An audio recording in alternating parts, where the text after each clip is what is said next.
Hey guys, I've got another commentary review here, and this one is on Bailout with the RPD.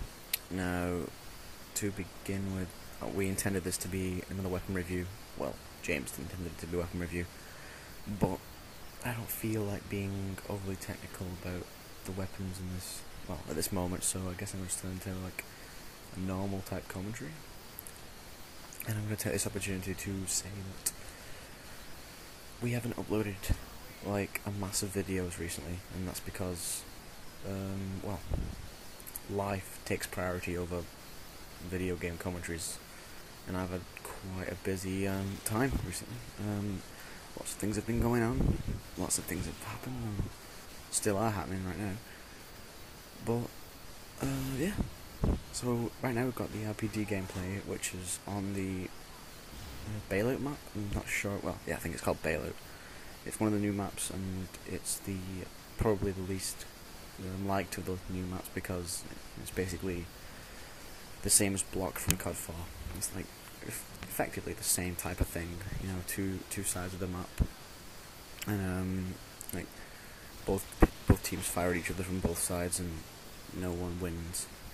It's pretty boring map, to be honest. And there are a lot of places, like there are a lot of windows and doorways where people can hide and camp in and stuff like that.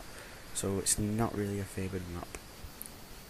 Now the RPD, what to say for the RPD? It's an LMG, as you probably know, but which means that you're not going to be running around corners and drop shotting and things with it. You're going to be pretty much laying down cover and fire for your teammates who are just who are using SMGs and assault rifles. You want to lay down cover and fire for them and make sure that the enemies who they don't pick up, you pick them off instead.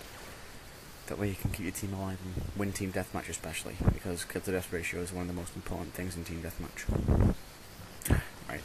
So I had the idea recently that instead of just doing tons and tons of Modern Warfare 2 commentaries, I'm probably going to do some Let's Plays of horror games like Silent Hill 2, Resident Evil 3, etc. Because those are the old school horror type games where people, it wasn't just about the blood and gore and the massacre of innocent civilians, like horror games are now.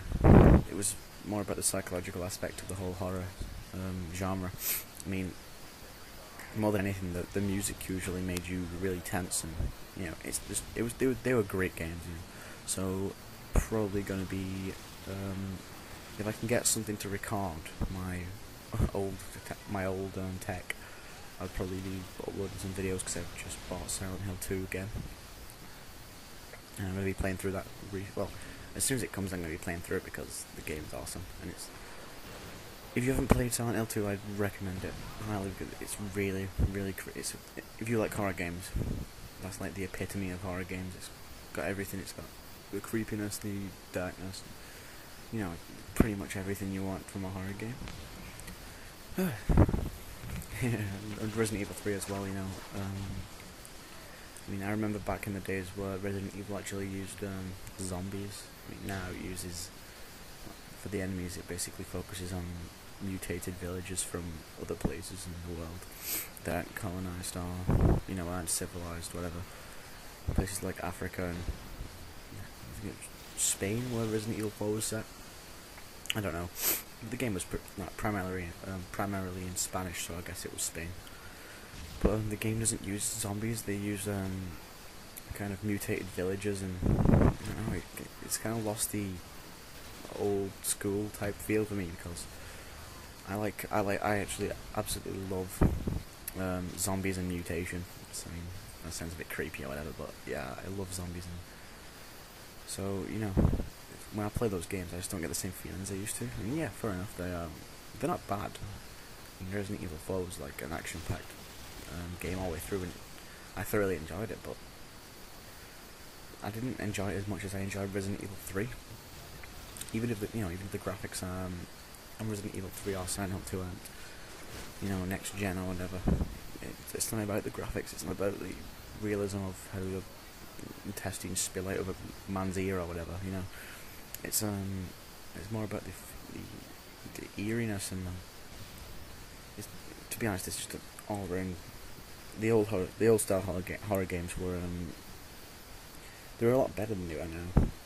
I think the whole genre's been corrupted by junkies of action, and I mean, Dead Space is probably a good example of where someone's combined the two, the action-packed thing with the creepiness aspect. And Dead Space got really positive reviews, and it's a great game and everything, but I do think that it could have done with toning down everything. I mean, everyone likes, some gore or some messed up type thing, like a mutation, guy with 3 heads, whatever.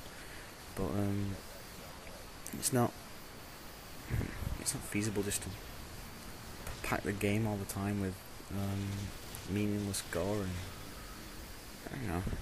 I don't feel the same when I'm playing through. It doesn't entertain me as much. I don't get the same chill up my spine as I used to with when the strings on the game like kind of tensed, and you're walking through a corridor without knowing what was going on, and I kind of miss that old nostalgic feeling. So I bought these new games, and I'm probably going to be doing some playthroughs for them. I'm just going to give you guys the heads up on that one. I mean, it's not definite, so don't expect like a plethora of a huge library of the horror games, playthroughs and stuff to be followed up by this commentary video. Just know that I have the idea in my head, and I may possibly follow through on said idea.